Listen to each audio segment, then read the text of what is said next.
हाम्रो दाजुले चाहिँ सब्जी काट्न लाग्नु भयो फर्सी यो के हो र दाइ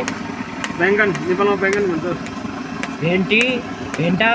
भान्टा भन्छ बट भान्टा बैंगन भन्छ भेन्टा भन्छ आलु यो के हो गाजर गाजर सानो काटिदिनु मेरो दाइ यस्तो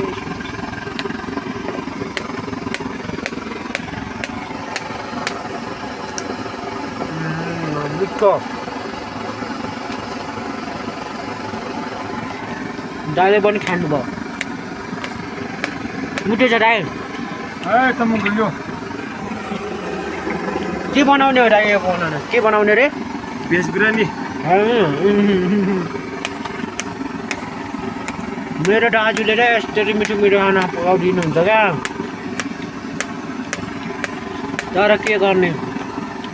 लोकल खाना नभएर यसै खानुपर्छ साथीहरू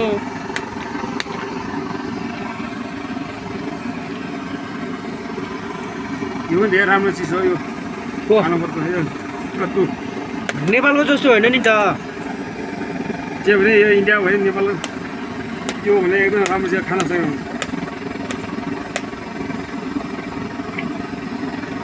यो तिमीले